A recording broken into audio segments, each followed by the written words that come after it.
Hi, volleyball fans, and welcome back to Volley Talk, the podcast created for volleyball lovers who want to dig deep into what is going on in NCAA and international volleyball. I'm your host, Sarah Pavin. I'm an Olympian, beach volleyball world champion, former Nebraska Cornhusker, and longtime pro, both indoor and on the beach. And I'm Adam Schultz, former indoor player, international volleyball coach, and the show's resident stat guy. So it was a bit of a slower week from a volleyball watching perspective, but the drama was flowing, particularly on the American pro side of things. So let me tell you, my sources were doing a lot of work. Overtime. And something else that I really love is that our listeners were getting in on the action too. They were like sending me screenshots and posts and being like, did you see this? So I was in my element. You definitely were. You love getting those messages. I really do. But so we're going to dive into some of the details of what went on in the worlds of PVF, we'll call it that for now, and love. We're also going to attempt to dive in to one of the tougher questions we've received in recent months. I've been holding on to this one because it was intimidating, and there was a lot going on from a playing perspective, so I didn't want to dive into it, but I felt like this was a good week to do it because there wasn't anything like happening really. There was a lot of back and forth on some of the Brazil-Italy commentary on the YouTube channel specifically last week. The Italians and Brazilians were going at it, and I love to see it. Which was fun to read, but I think after this little segment this week, I feel like I'm going to get a lot of messages. The Italians and Brazilians are not going to be fighting each other on YouTube. They're going to be fighting us. Yeah. And so will everybody else probably.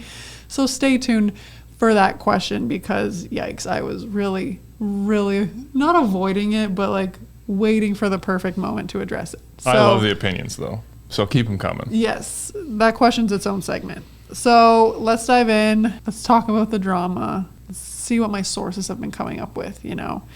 So let's get started.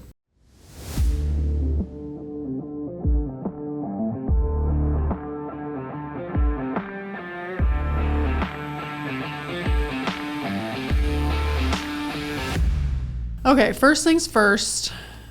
The men's VNL Dream Team was announced. I know I said it last time. Love that they do it after the fact. It makes a ton of sense. So, what? Well, I was just going to say, there was some commentary on the women's dream team on the last podcast and conversation around some choices based off how people played in the first week or in the final week versus the whole VNL and whether the award should be representative of the whole VNL. And I think that is true, but I also think that the final week is weighted heavier than the first three. Recency bias, whoever's selecting it. So just keep that in mind as we go through who won the top awards, that there is definitely some recency bias around how you played in the final versus the whole VNL. Well, I've got a couple questions with this list. Well, here we go. Okay. The best setter was Simone Giannelli from Italy. Yeah. Nothing to say. I have nothing to say. Yes. Finals, whole VNL, take your pick. He's amazing. And I know there's always a lot of discussion between Giannelli and Brizard. Giannelli was just better. He was better. In VNL. Yep. And he played more. Yep. So, snip snap, that's that.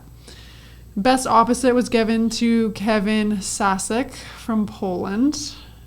I think this is one of those situations that was weighted very heavily for Final 8. Yes, because he was unbelievable, specifically in the quarters and semis for Poland.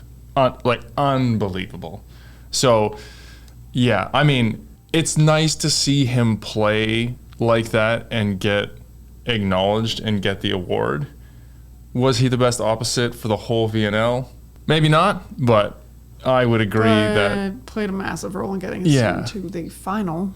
Yeah, I don't think they make it to the final without him the way they played in the quarters and the semis. And if we're looking straight at Final 8, he was the best opposite there. Yeah. I know people could make an argument for Allen. He did play very well for Brazil, but if we're comparing, Sasek was just like unconscious in the quarters and semis. Yeah. And Alan also came out for one game, and his brother played well in one match, so it wasn't switching. quite as consistent. So I can get behind that. The best outside hitters were Alessandro Michieletto from Italy and Wilfredo Leon from Poland. See, this is interesting because... Michieletto, yes. Well, fair. But I was going to say Michieletto didn't play well in the final. And also was taken out because his team messed up. Right. And Leon only played well in the final. Leon definitely... He wasn't present in week 1. Can't remember if he was there in week 2. Was not stellar in week 3, in my opinion. Poland wasn't great in week 3, period. No, Poland was pretty bad in week 3. Also, a non-factor, in my opinion, in the quarters and semis. 100%. Like, this one...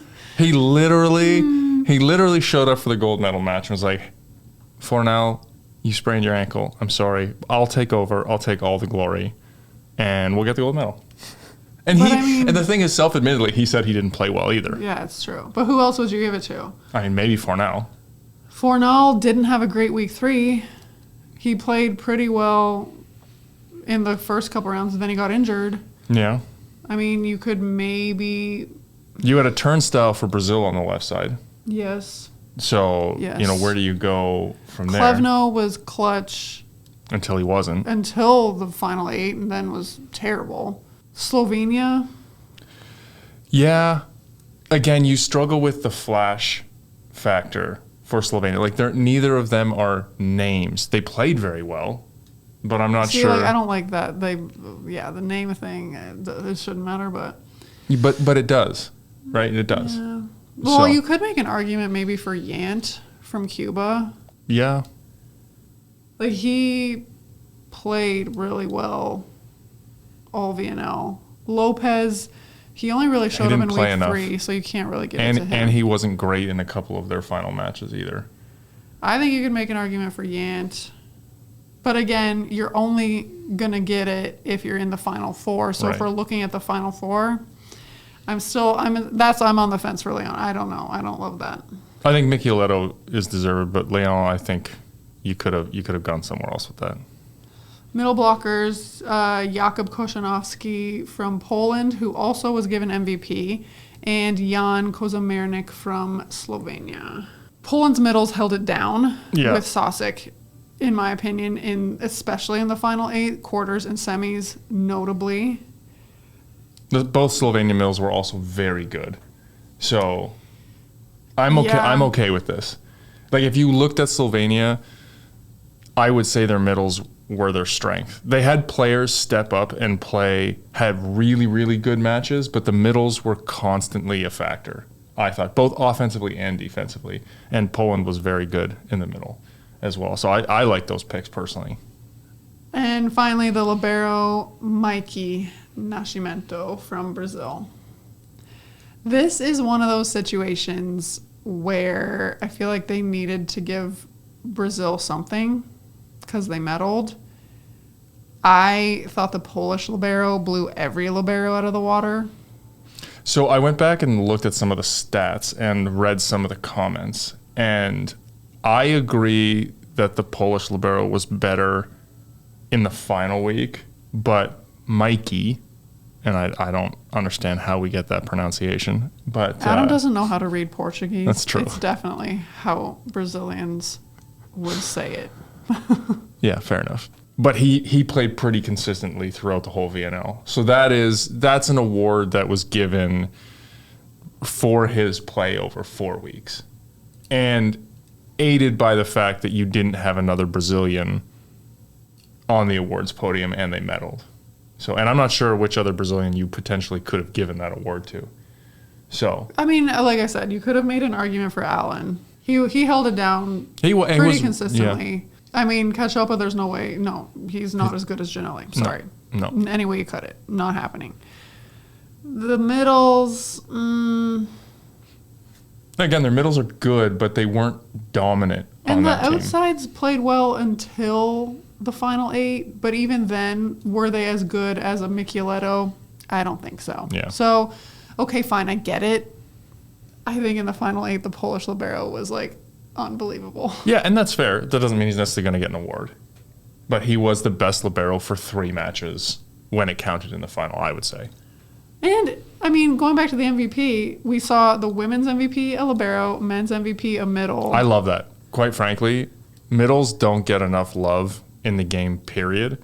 And for him to win, we're not saying that these things never happen. Like, how many comments were there that was like, yeah, well, it has happened. Yeah, we didn't say it never happens.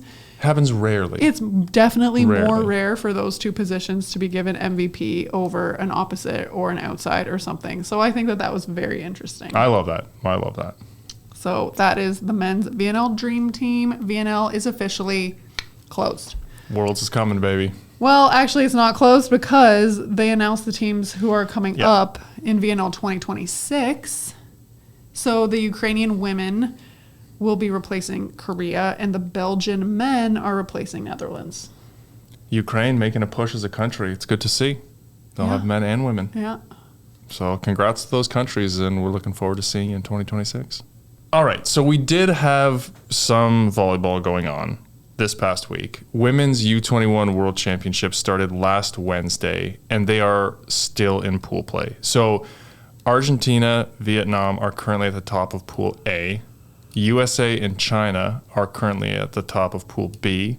Brazil and Japan at the top of Pool D.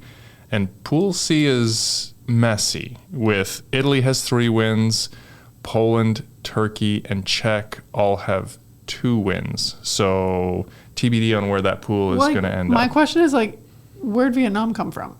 Is Vietnam, I don't think, are they typically good at youth stuff? That one apparently stumped me.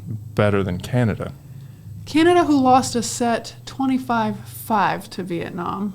That's worse than the other beatdown we were talking about in VNL with, who was it, Czech and... What was that, 25-4 or something? 8, I thought.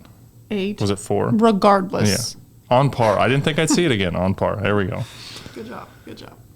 So, yeah, we'll see what happens with that. Canada not doing hot. Vietnam, kind of dark horse coming out there in Pool A. All the other teams that are at the top, though, Makes that's sense. what you expect. Yeah.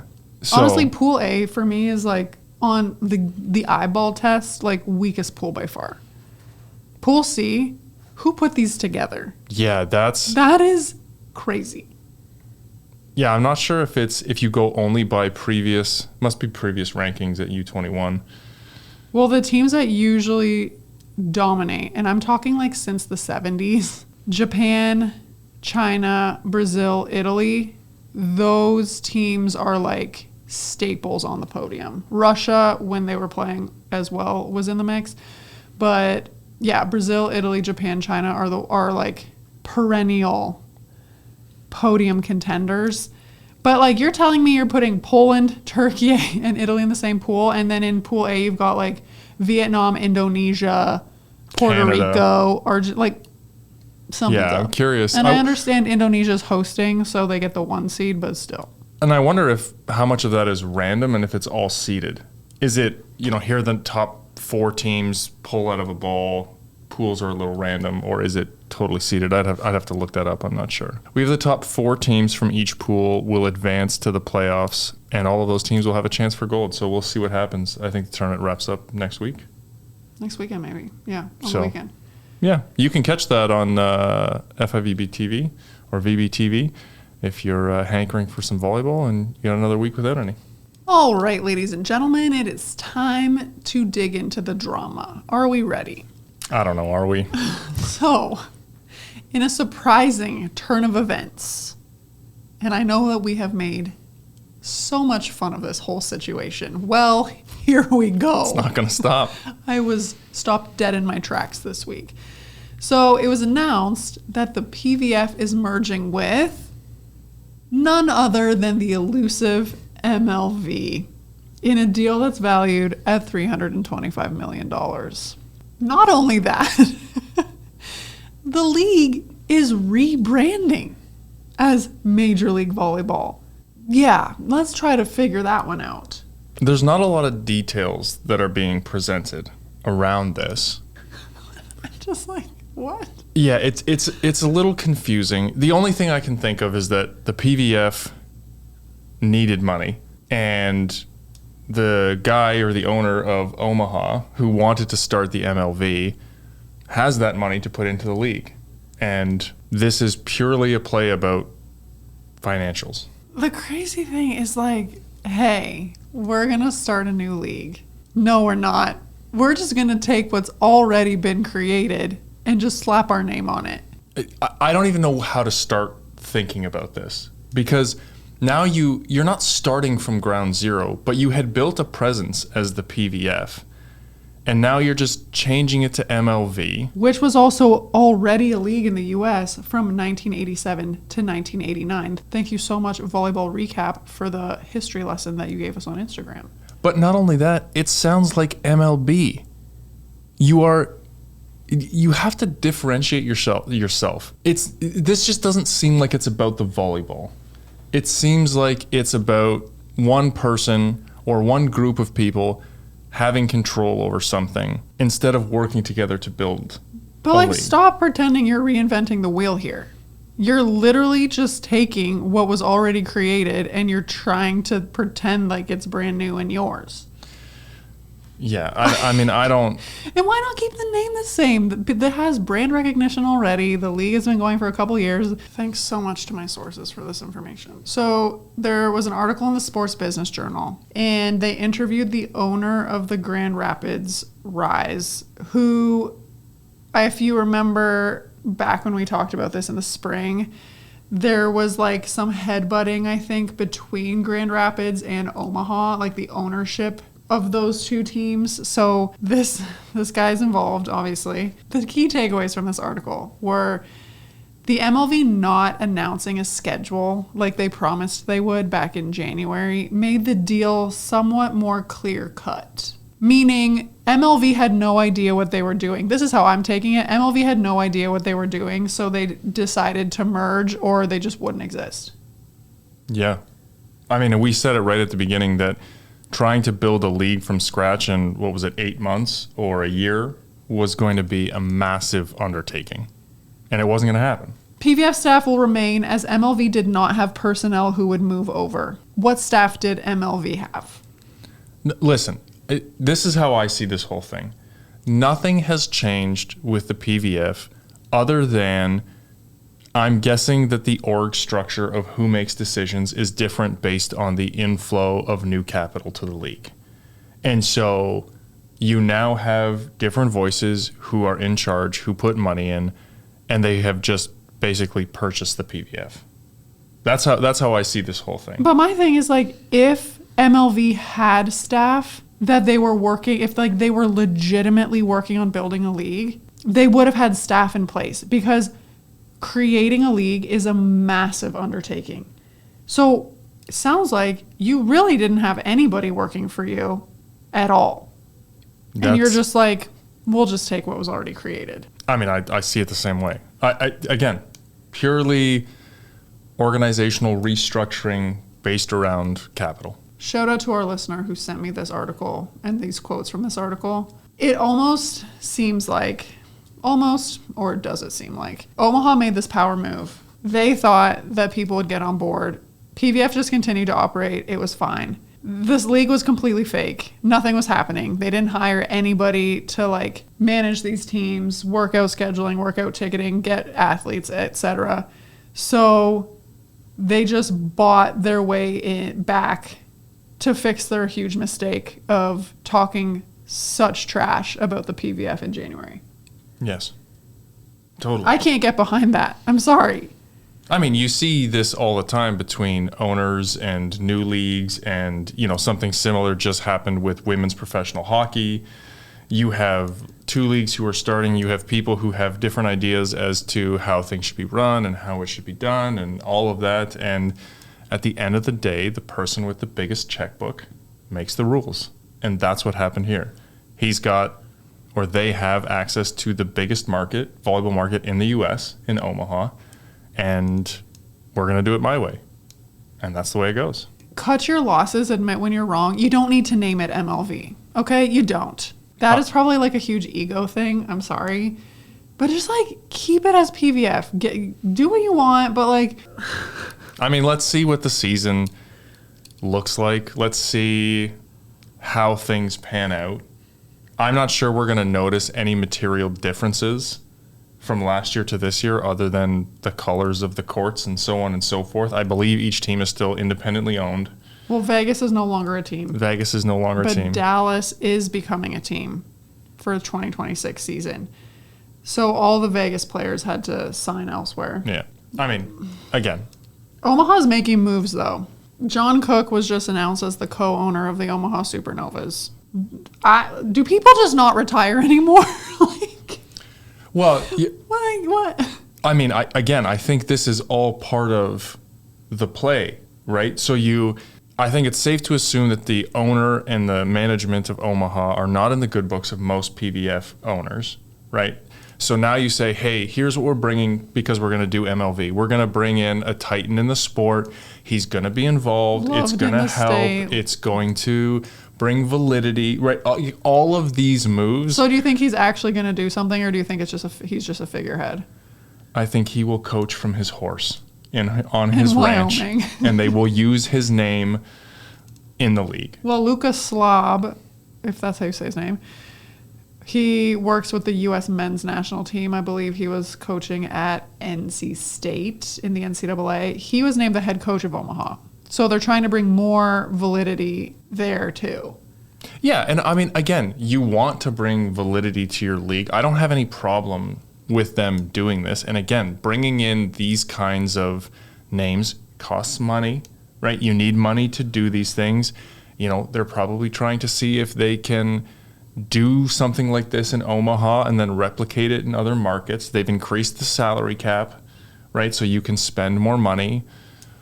We'll see what happens. Yes. So the salary cap for the base salary, there was a minimum salary for PVF in the last 2 years. They also had a max, and only one athlete could make whatever the max was. I want to say it was maybe $125,000.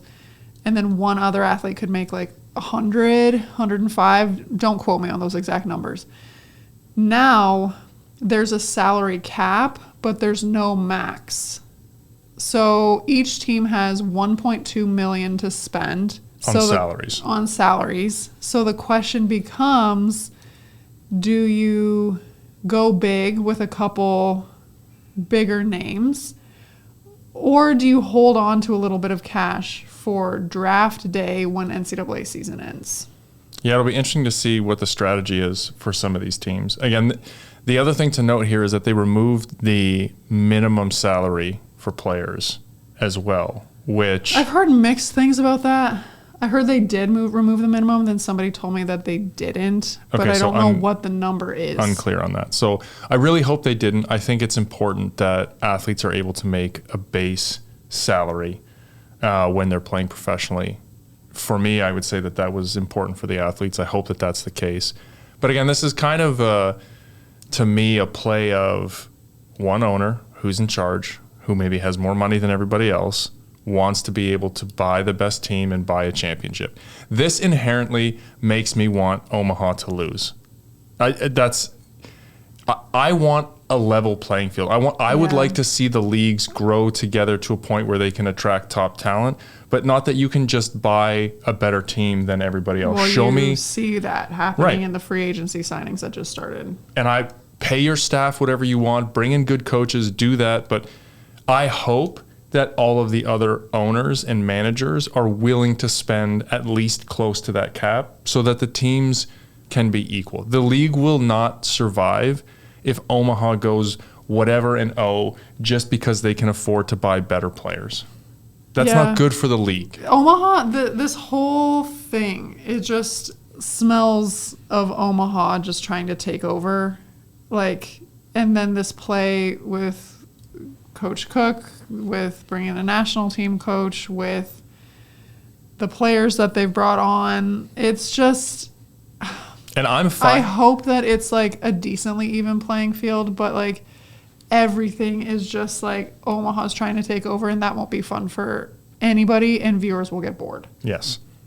I'm fine with wanting to bring in John Cook to set a culture. I'm fine with bringing in high-level coaches to make sure that your athletes are getting training, all of that. But everybody within reason, and I know other leagues have, big spenders like the Yankees and then teams who don't spend like Tampa Bay or whatever. Like I get that that's a dynamic of ownership, but when you're starting here and the salaries aren't super high over the salary cap, you need some parity. You need the games to mean something. Like you're not Major League Baseball. Right. You're not the NBA. Pretty close, one letter off. One letter off. Google it. But I hope it's not a runaway. Let's take a deep breath. And free agency has happened, is currently happening. So we have a bit of movement here already. So number one, Alicia Glass-Childress, who played for Vegas, set for Vegas, she is now the head coach of San Diego Mojo. She does have a background in coaching. She assisted with Stanford for a while. So she was probably ready to be done. I like that pickup for San Diego. I think she'll do a good job. And Taiba Hanif, who was the head coach, is now with the U.S. women's national team. So there was some movement there. But we've had a bunch of signings. The signing period opened on Thursday. So here are the names of people who have moved. So Omaha has picked up Morgan Hentz, Sydney Hilly, and Merritt Beeson. Top setter from PVF last year, top libero. I don't personally think Merritt had a good season at all, but she is well liked in Nebraska. So those are their moves. You can already see it happening. Yep.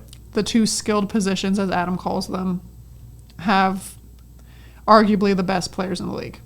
Yeah. If you want to win, they're good pickups. I'm on the fence with how Merritt Beeson will play, but they definitely got better. Orlando has picked up Charity Looper from Vegas. That's a good pickup. Atlanta has picked up Raven Colvin from Grand Rapids and Lexi Almodovar, who was a star at Dayton and then went right to Turkey. Indy, very similar team to last year. Honestly, Orlando brought back their heavy hitters too. Mia Tuaniga was added to Indy. I'm not sure she's going to move the needle. She's not replacing Sydney Hilly, let me tell you. And then Grand Rapids brought in Lauren Jardine Clark and Sage Kahina Torres. I like that pickup for them. Yeah, it's a great pickup for them. But can we dive deeper here? Maybe we'll talk about this in the next segment because I'm sorry. What? I got some questions. So we did see a lot of people go back to their team. Atlanta has a lot that went back. Corey Lewis, Leah Edmond. Indy, like I said, almost the entire starting lineup minus Sydney Hilly. Omaha made upgrades. Grand Rapids definitely made an upgrade in the setter position. That's where we're at so far. This process will continue. But that was the news that had my jaw on the floor this week. This rebrand. Random merger. 4 months before the league starts. No, we don't. All right, moving on to Love. We had the season 2 rosters announced this week. I know there have been a lot of questions about who is coming, who is leaving, how are the teams even going to be constructed for season 2? Are players going to move? Are they going to stay where they were at? Well, we have the answers. But first off, do not call Love Omaha anymore. Okay? It's Love Nebraska. Got to be a little more inclusive. Okay? Well, and also they probably wanted to get away from the Supernova Omaha and make it a little bit different. Fair. Can't say I blame them. And Jordan Larson is the new co-owner of Love Nebraska. Is it coincidental, perhaps, that one day after Jordan Larson was named the co-owner of Love Nebraska, John Cook was named the co-owner of Omaha Supernovas? Probably not. But, both...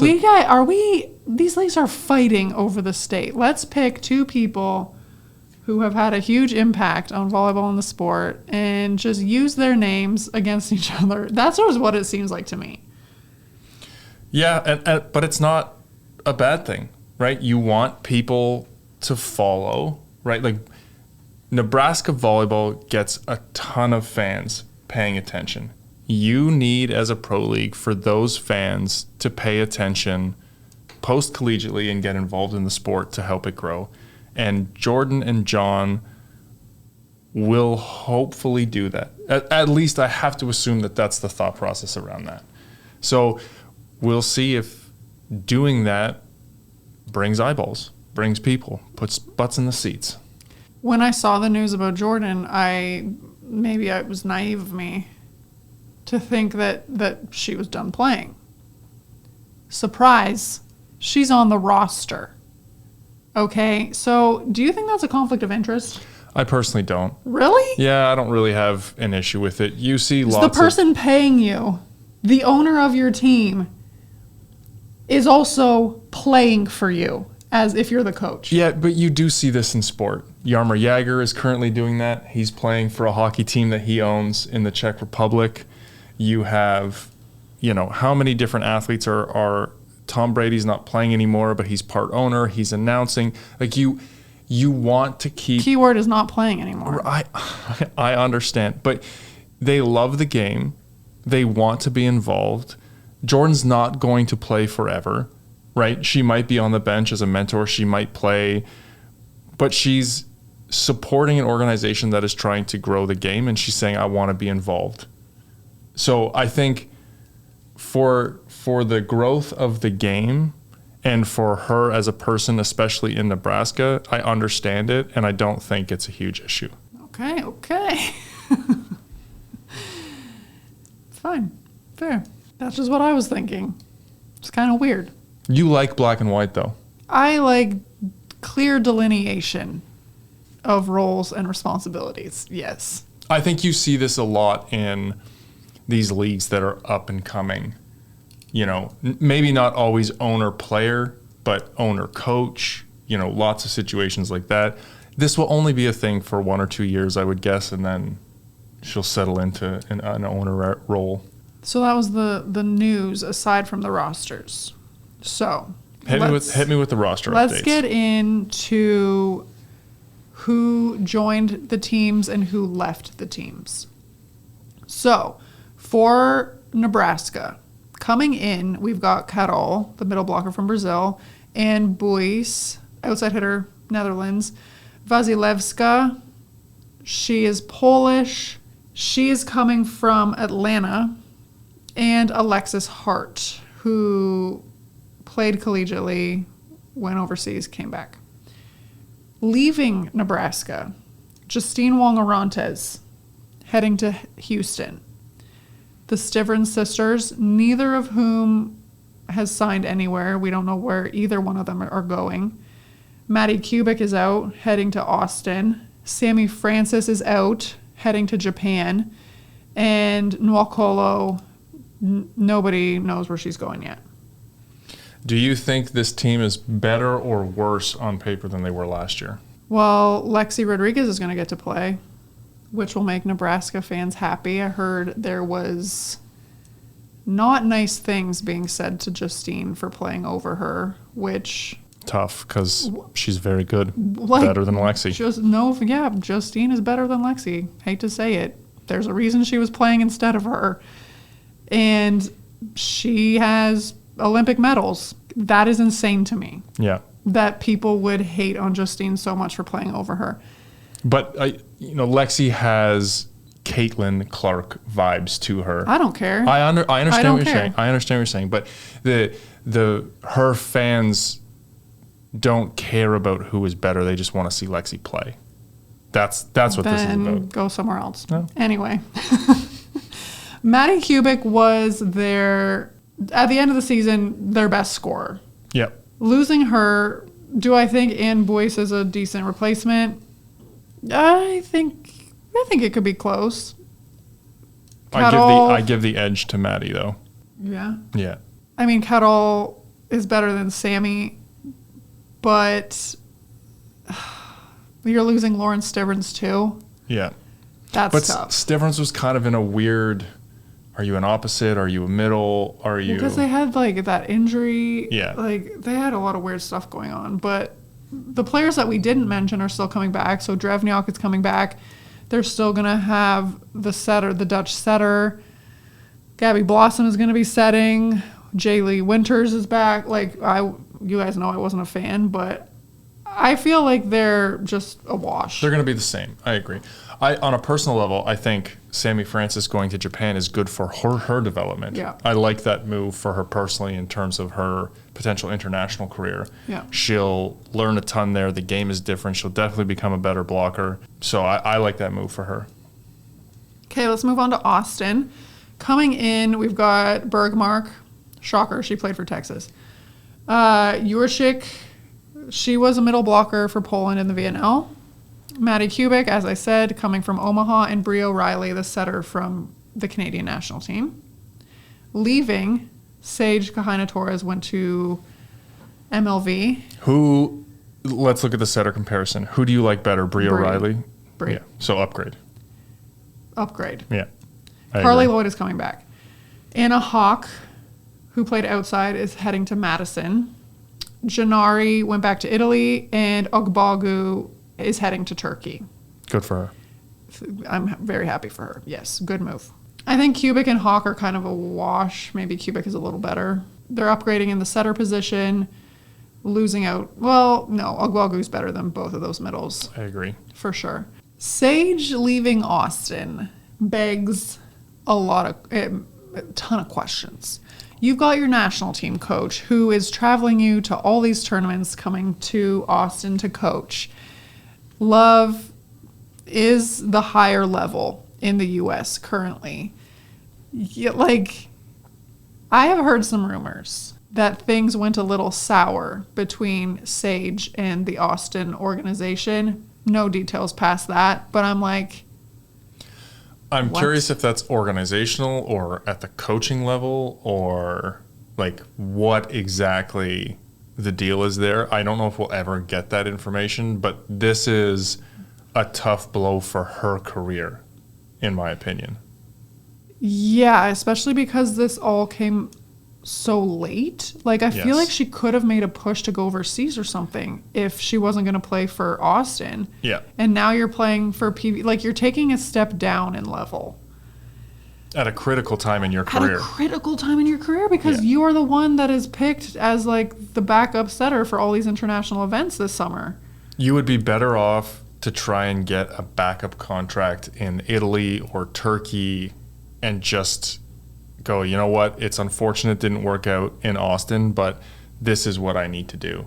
I would not be surprised if she left in January. Took something before the season started? Yeah. See what's out there, go. I mean, she has to think about her career, especially if things in love didn't go well. You don't know whether you're going to get back there. You're probably not going to get national team looks playing PVF. That's a tough situation for her, especially if it wasn't really her decision. If she chose to leave because things weren't good, so be it. But if she was forced out for whatever reason, that's tough. Okay, Atlanta. Coming in, we've got Paskova from Bulgaria, Julia San Giacomo, LMA Powell, and then we've got Robinson, Montano from Colombia, and De Hogue. Leaving, Marta Beckis went back to Italy. Danielle Coutinho is going to play in Japan. Rivero is going to play in Italy. Gia Day is also going to Japan. Hanneline is going to Turkey. Vasilevska went to Omaha, and Maddie Bug went to Salt Lake City. This team is totally different. Ooh. I don't even know where to start or what to think about all of these changes. I don't think they really lost. I feel like their movement happened in their bench because Kelsey Cook is still back. Mackenzie Adams, Rachel Fairbanks, Tessa Grubbs, Jimerson. Your core group is still there. So for me, this was just bench. Yeah, I'm curious if they couldn't keep those players. I mean, you're losing people who maybe didn't play all the time, but had an impact. We saw Maddie Bug play, we saw Coutinho play. You had players coming in. There's, your team dynamics and atmosphere at practice. It seems like a lot of turnover. You're right. It's not necessarily starters, but it definitely changes the feel of the team, in my opinion. Well, that one was massive. Yeah. Tons of movement. Do I think it'll affect their output significantly? Not really. No. Salt Lake is bringing in Alexa Gray and Maddie Bug. And they are losing Morgan Miller, who retired, and Matsui, who was the backup setter to Poulter. She went back to Japan. I think upgrade for Salt Lake. Alexa Gray's a big pickup for them. Yeah, agreed. She's going to be a difference maker. And Matsui and Bug both are going to play behind Poulter anyway. So correct. Neutral. So, yeah. But Alexa Gray is big. Really big pickup for them because their outsides, they kind of struggled, I thought. They had Ronnie Jones-Perry, they had Danny Drews. I think Alexa Gray will take Danny Drews' spot. Yeah, they didn't have enough firepower on the wings, and Alexa Gray, as long as she's healthy, will give you that. So it's a good addition, and I think she'll connect well with Poulter. Well, and Gray played at BYU, so it's not shocking they sent her to Salt Lake City. Yeah. Houston, as I said, is bringing in Justine Wong-Orantes, Jazz White from Canada, and Lauren Briseño, who played for Baylor, was an alternate on the U.S. team this summer. Leaving Christina Bauer, she retired. Alves, the backup libero, is pregnant. And Pogani, the German libero, is heading to Madison. I think those are upgrades. Yeah, like Justine Wong-Orantes is probably the best libero in the country. So one of the best in the world, I think. Yeah. And I don't say that lightly. We say that every time. I can't help myself. Upgrade in the libero position, upgrade in the middle. Yeah. I mean, I thought Pogani was good. The other two players other than Pogani were coming off the bench predominantly. Yeah. So Jazz White, you have two good libero options and Jazz White in a middle. Like, they're upgrade for me. Yeah, I agree. I like those moves for Houston. And finally, we've got Madison. This is another team with a ton of movement, which, as we remember, Madison struggled real hard early on in the season. Not the best. Last year. So they're bringing in Gong, the opposite / captain for China. They're bringing in Indre Sorokaite from Italy. She's a little older. Argentina Ung played for Arizona State, finished up her season at Scandicci last year.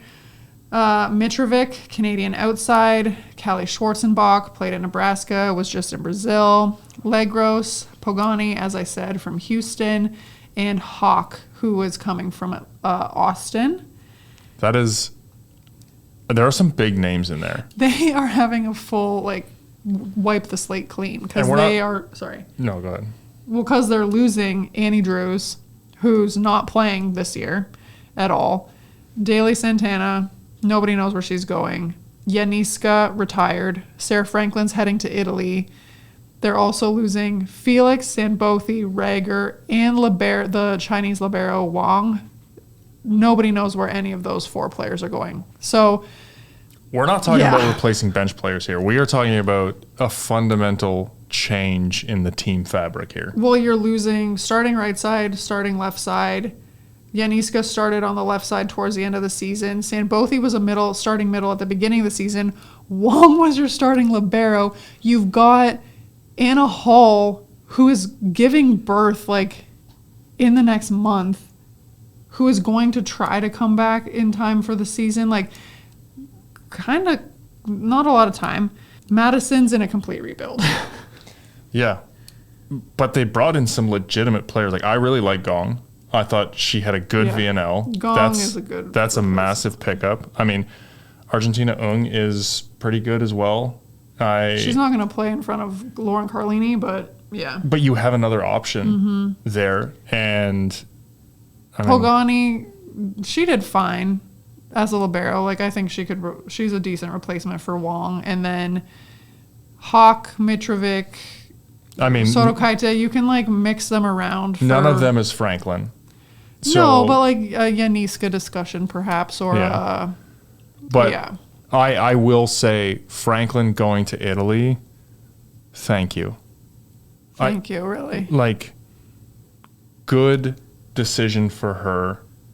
She played relatively well in VNL, and I think this is massive for her personally, but also massive for the USA national team. So do you want to see her stay in the U.S., help the league? Yes, but I think she made the right decision for where she wants to go and for, the 2028 Olympics. So I was happy to see that.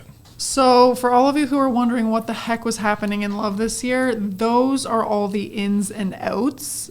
I'm a little disappointed that more young athletes didn't make the choice to explore other options.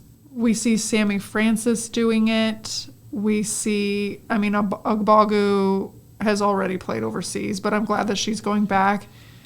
Katino's older, so that's not shocking to me. But of the young athletes, only Franklin and Sammy Francis are leaving. I'm very curious to see over the next 3 years how these decisions play out. Yeah. Like what the consequences are. It will be very interesting. Very interesting.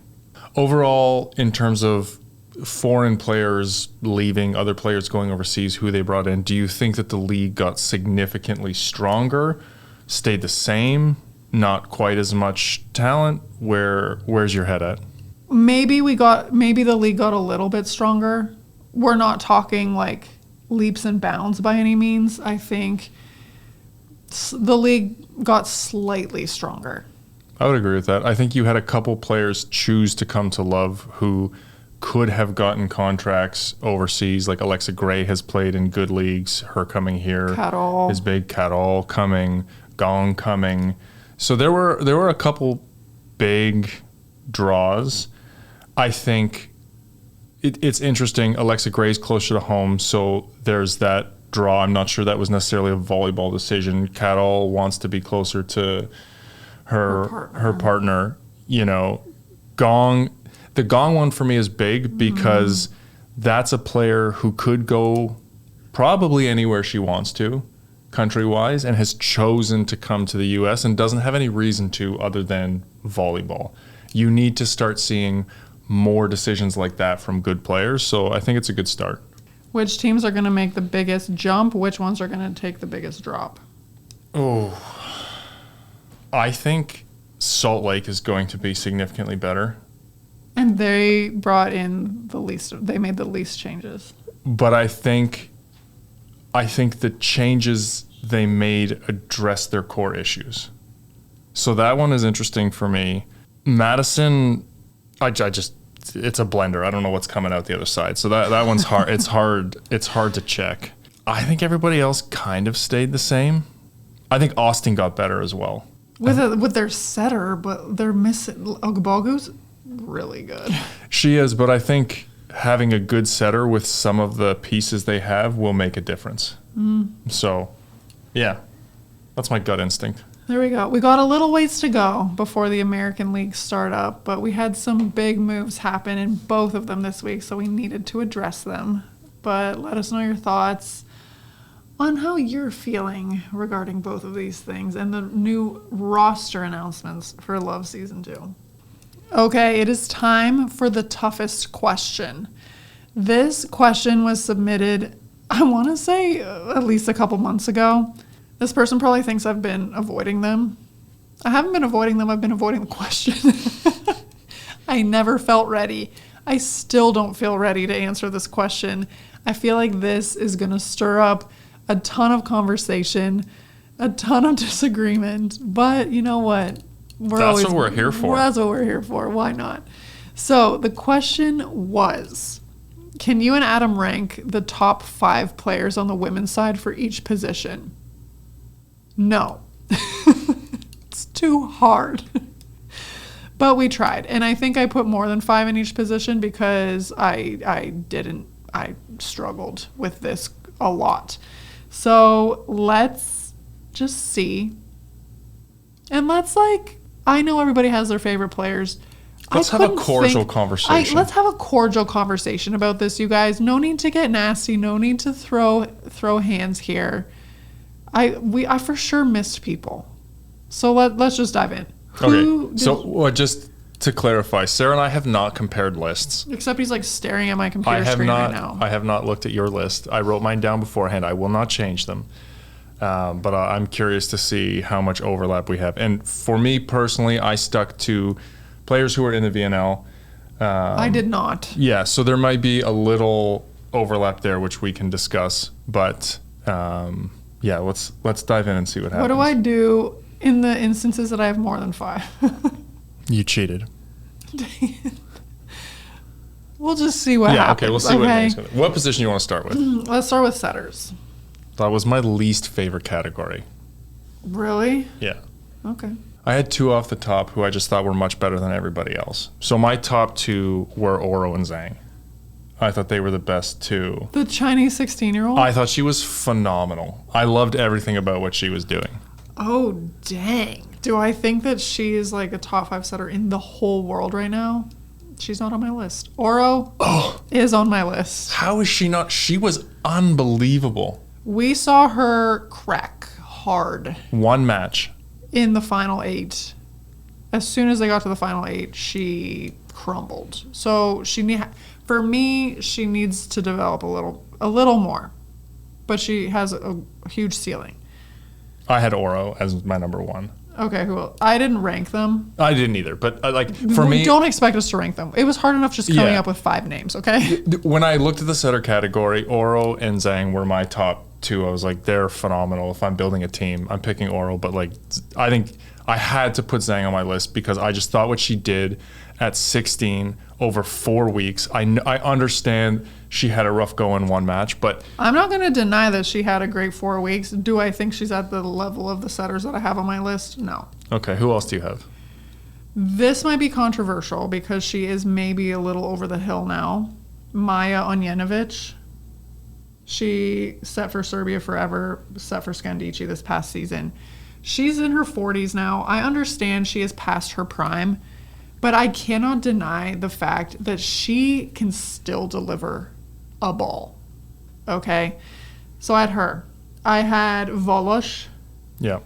You cannot deny what she has done for Conegliano. And I understand that Poland was successful without her this VNL, but you can't deny how good she has been. Do I love her location all the time? No, but she wins a lot.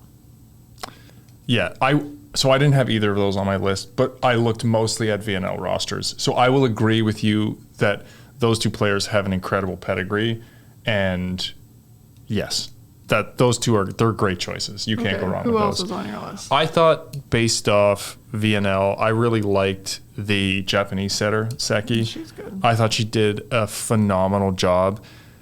I like her decision making. I like how she runs her offense. There's a lot of complexity around that. I think she makes good decisions. I know we talked about her not running the middle enough, but I also think there's a little bit of a player personnel issue. Yeah, but she still ran the pipe over top of it to hold the court. So I thought overall I really liked everything about her decision making, her delivery, her location. So I thought she was very good. Uh-huh.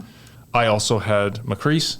I thought she did a pretty good job for Brazil. Her and Roberta are still splitting time. I thought she played better than Roberta over the course of the VNL, so I liked her as well. And then I was grasping for straws for my 5th one. I had Poulter. It doesn't look great for the U.S. right now. I don't think a lot of her teammates can hit her fast sets, but I think she's got a good serve. She brings a lot of athleticism to her team. I think the speed at which she runs her offense is really good. So, yeah, maybe not based solely on this VNL, but given the setters who were playing there, I had her as well. I actually had Micah Hancock over Poulter, which might cause some trouble, but I think her overall game is just better than Poulter's.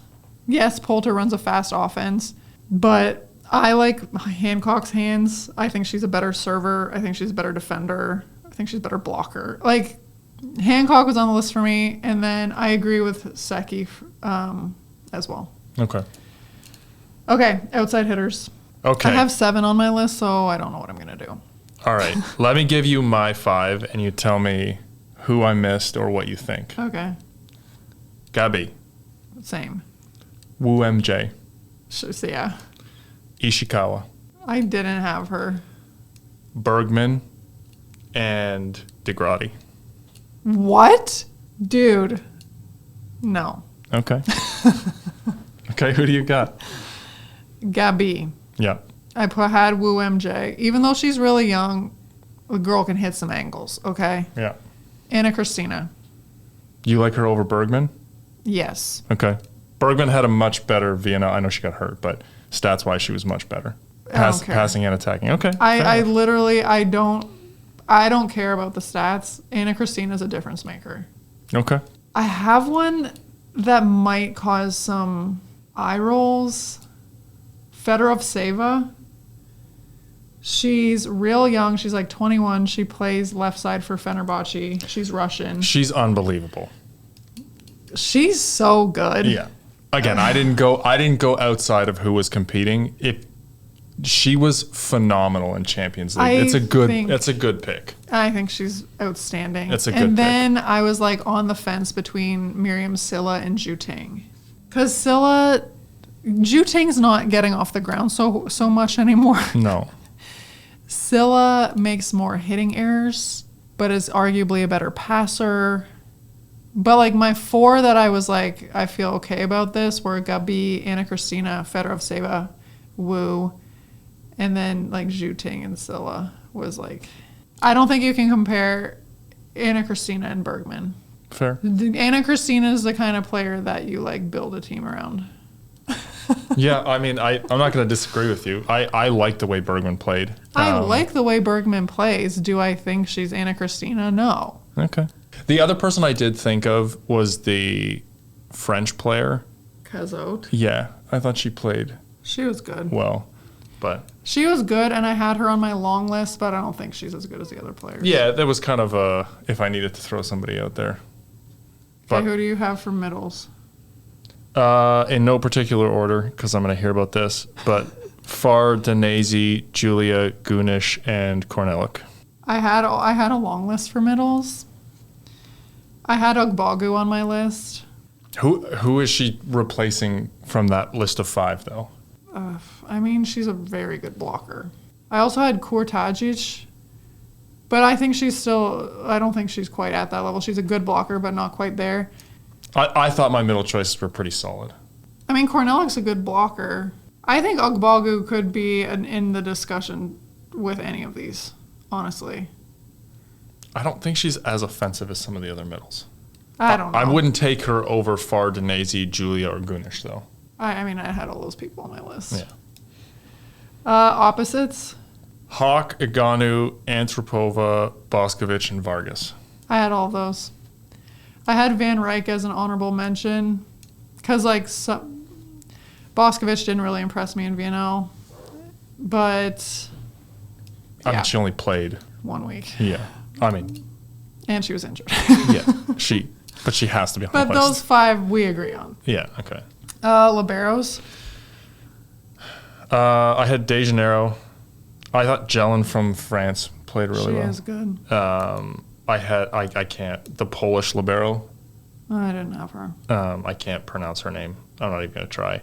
And then I had, those were kind of my top 3, and then Marcel from Brazil and Pogani from Germany. Pogani. Well, we were all over the place because I only had 1 the same as you. Okay. I mean, I will say, yeah, I didn't pay as close attention to the liberos probably as I should have during VNL. I think my libero list was my weakest effort.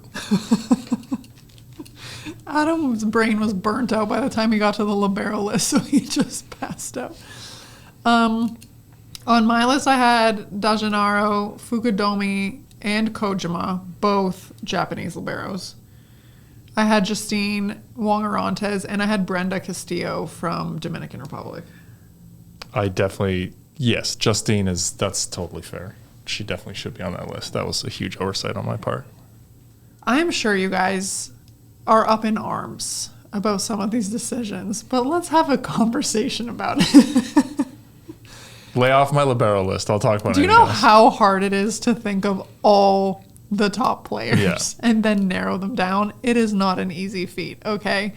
So let us know who you would put, who you agree with, who you disagree with, because dang, this was a very hard question. Yeah, very hard.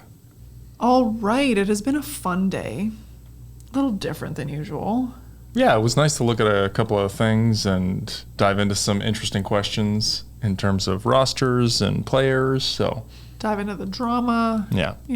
just spice it up a little bit. But we do have listener questions today. So question 1 is there any reason Isabelle Haak doesn't change her nationality to maybe play in VNL or the Olympics or bigger international competitions? It's just not that easy to change countries. I know if you're looking at Turkey, you probably think it is because they do have a lot of naturalized citizens. Yeah, but there's a fee to pay. You have to give up your own, not your citizenship, but kind of your identity with your country as a volleyball player, which I think doesn't sit super well with a lot of players. Well, I don't think the fee is an issue. I think the bigger issue is like if you do choose to change sport nationalities, you have to sit out for 2 years, which she's entering the prime of her career. Do you want to sit out for 2 seasons? And honestly, like, she's gone from home so much. Like, playing for Sweden is probably her chance to, like, connect with her sister, be with family. I think it's a huge decision to make to do that. Yeah, it's a massive, and for what payoff, right? You're still going to make a ton of money playing pro. You're not making your money from your national team. Well, and do you feel like, yes, you want to play, but there is a huge sense of pride for representing your country in these competitions. So going to play for another country just so you can play, like, it won't feel the same. Yes, obviously it's fun to win, but you have to go, and she's very good, so she would probably play for maybe not Italy, but most other countries, probably. But you still, again, you have to go through that process. You have to sit out. It's not a trivial thing. And if you think about it, a lot of the naturalized citizens we do see for different countries are of Cuban origin. Correct. Which the political discussion comes into that. Not the case, okay, in Sweden. You see some marriages and becoming a citizen through marriage. So while it does happen and you do see certain athletes just completely make the switch, I don't know. It's really not that common. Yeah, and do you want to sit out? Yeah, because she's still competing for her country, just not at that level. Like, not everybody is blessed to be born in a country that is outstanding at volleyball. Case in point. Why do you think I switched to beach volleyball? Like, when I think about my career, do I wonder what could have been if I played for a country that was performing really well at that time? 100%. Well, and there were discussions of you getting your U.S. citizenship after playing at Nebraska, and you're Italian. Like, you had legitimate pathways. Potentially. Yeah, I am an Italian citizen. I went to school in the States. I was asked if I had citizenship to play for the U.S., but it's like, do I, like, getting that exposure with your national team? Yeah, it makes a difference. Isabelle Haak, she doesn't need to because she got exposed at such a young age at such a high level. Would it have been nice to have played for a country at the time that was better and able to go 100%? I wish that would have been the case, but yeah, that's why I played beach. Yeah. Question 2. You mentioned players are getting bigger and bigger as the years progress and more dynamic. However, the net height hasn't changed since the 60s. Do you think changing the net height to account for these changes should be considered? If so, how would it impact the game, and what teams would benefit or be hurt by it the most? Well, first of all, I don't think you should change the net height. It's the same for everybody. I think the women's needs to go up. Really? Yes. I have thought that for a while. Why only the women's? I think the women's athletes have gotten significantly bigger overall. Like, I even think when I was playing in college, I was like the biggest by far at 6'5", and now you're seeing 6'5", 6'4" is like the norm. Yeah, but again, I guess I look at other sports. The basketball rim has not changed. True. In fact, it's the same for men and women.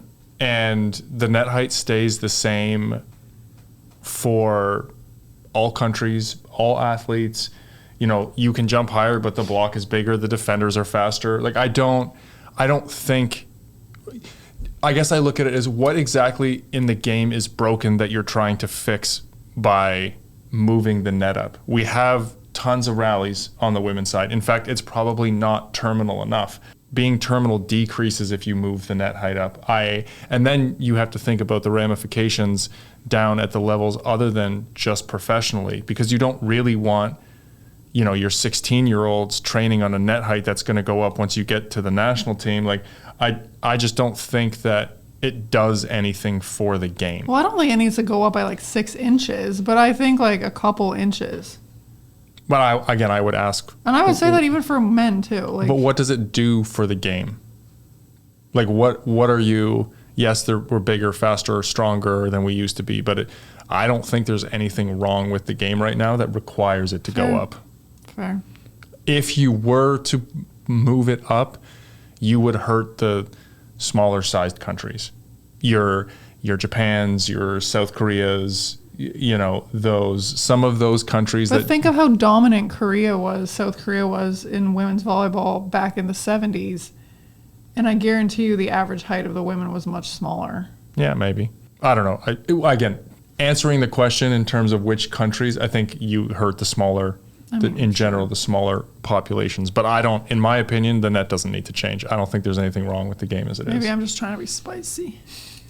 Question 3, what's your opinion regarding Allie Batenhorst transitioning to beach? I thought this was a joke when this person submitted this question. I thought that it was like, oh, do you think she should play beach? Not like she is playing beach. And then I did some digging and I was like, wowie, okay. What do I think about this? I think it's going to be hard. Let me tell you. As an indoor player who made the transition to beach and thought that beach is just indoor outside, it's a process. There are very, very few indoor players who have become good beach players. And there's a reason. Yeah, I mean, she's playing with Sarah Hughes. Which is also shocking to me. Yeah, I mean, Sarah's expectations have to be to medal in LA. I want to know what her thought was in picking her up. I mean, do I think Allie has the potential to be decent? Sure. Do I think Allie's going to be a medalist in 3 years in LA? It's going to take longer than that if it happens at all. My thing is like, how's your setting? How's your passing? Can you move in the sand? I've seen you attack indoor. Is that going to translate? What about your block? Like, there are so many pieces of her game that I kind of raised my eyebrows at when she was playing indoor that I'm like, how are you going to do this? Yeah, I don't want to say she can't.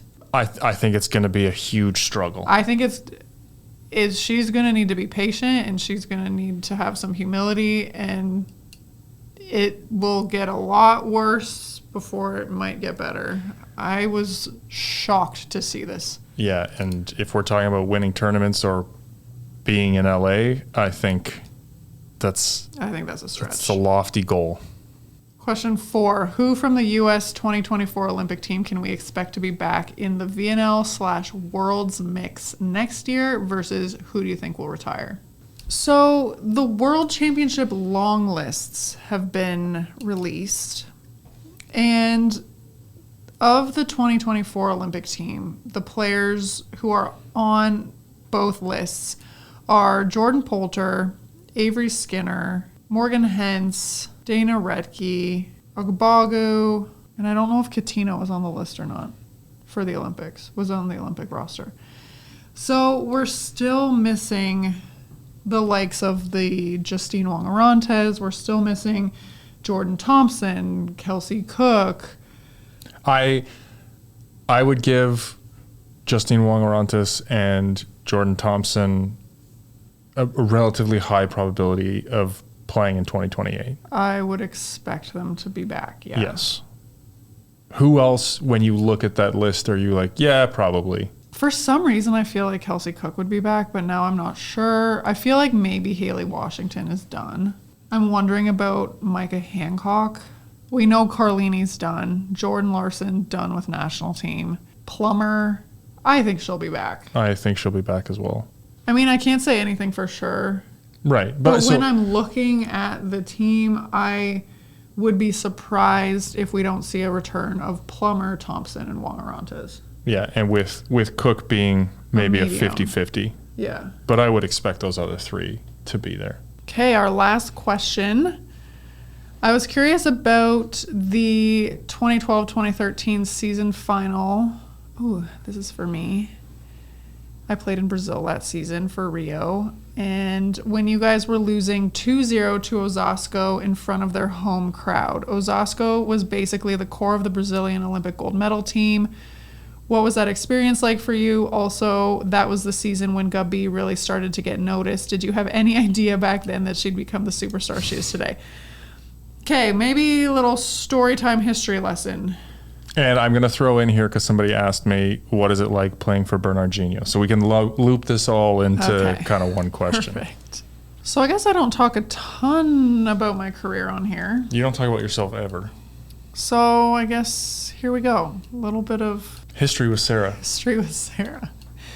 So that season, Brazil had just won the gold medal at the Olympic Games.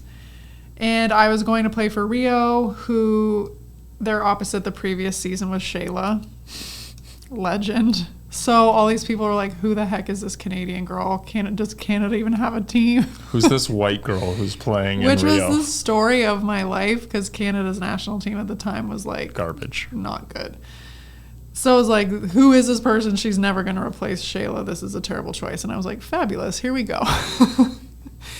So the Osasco team had Shayla, Thaisa, Adenisia, Fegaray. They were so good. Name any player from the Brazilian national team, and they were on that team. My team, however, had Fabi, the libero, Natalia, left side, and our setter was Fafau. Legend. Who is also a legend, but she was definitely older. She was at the end of her career. She was on the half practice training regiment at that point. Yeah. Our middles were good. Giusielli, Valesquinha. Our other so I played opposite, and then Logan Tom was our second outside. Gabi came to Rio. It was her first season kind of outside of her home state. So Bernardinho asked her to come learn from Natalia, learn from Logan. She was really young, so she had no expectations of playing much. But I think she was 16 at the time. No, she was 18. She was 18? Yeah. Okay. So Logan actually got injured near the last third of the season, I would say. So Gabi unexpectedly had to step in and starting. So yeah, we make it to the final. We're playing basically the gold medalists from London. We're down 2-0. We're playing in Sao Paulo. Over 10,000 people there. It was incredible. Amazing to be in the stand. It was unbelievable. I can't even tell you what it was like other than like... You went off. When you're playing, you don't... Well, for me personally, like I don't ever think I'm going to lose until the game's over. So it's like, yeah, you're down 2-0, but like... You have to win 3 sets no matter what. Yeah, like you need to win 3 sets. And I remember so much of that match. I'm not going to lie. I did play well. But I think the game ended and I just sobbed because nobody expected us to win. All season, it was like, who are you? You're not Shayla. Fighting to prove myself the whole season, playing with these legends on my own team who I was learning from every day. I was like, Logan Tom was like my hero growing up, and then playing on the same pro team as her, I was like shitting myself for the first like month. And so, yeah, I would just say overall it was like a very special season, and that game in particular will go down as is one of my favorite games I have played of all time. It was absolutely amazing. And playing for Bernardinho, I consider myself very lucky to have gotten to play for him. He obviously took a risk on me. I was young and again, nobody had really seen me play internationally because Canada wasn't really playing internationally. And he was the nicest man. I loved his training style. I loved the quantity of touches I got. I loved being in the gym and learning, and his patience and the way he viewed the game and his tactical preparation. I loved it all. He flips a switch in games. The person you see in a match is not who he is for the rest of life. Including practice. Like, he is the nicest person, so calm, so level-headed during practice. But that's just part of what it comes with playing with him. For him, is he has expectations. He expects perfection. He truly believes that his team can win every single point. Even if the other team does something incredible, it's like, no, we could totally stop that. That's when the shirts rip. And that's when the shirts rip. And everybody needs their like competitive outlet to flow, and he's no different. But I learned so much from him, and yeah, I don't know.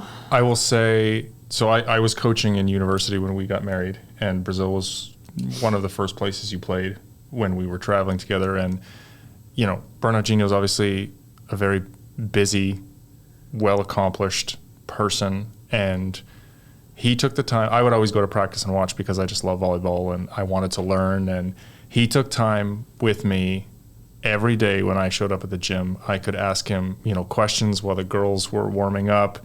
He was always so generous with his time and so thoughtful and willing to engage. He taught me about volleyball. He let me practice with the team, and just, you know, he didn't need to do any of those things. And he's just incredibly generous and will take the time with anybody. And I can't speak more about him on a human level, for sure, regardless of the volleyball prowess he also has. Did I have any idea back then that Gabby would become the superstar she is today? I'm not surprised. She is so genuine. She worked so hard. She wanted to learn. No ego. And I feel like those athletes that have that mindset of just like learning and growing and having that humility, those are the ones that make it. And I'm not surprised at all that she has become what she is today. It's incredible. So we're still on a lull when it comes to finding actual volleyball for the next week at least. The Women's U21 World Championships continues to happen in Indonesia. You can find that on VBTV. They're streaming all of the matches, so if you need to scratch an itch, I would look there. Women's World Championships are starting on August 22nd. So if you have any questions, let us know. We'll be kind of looking at that next week.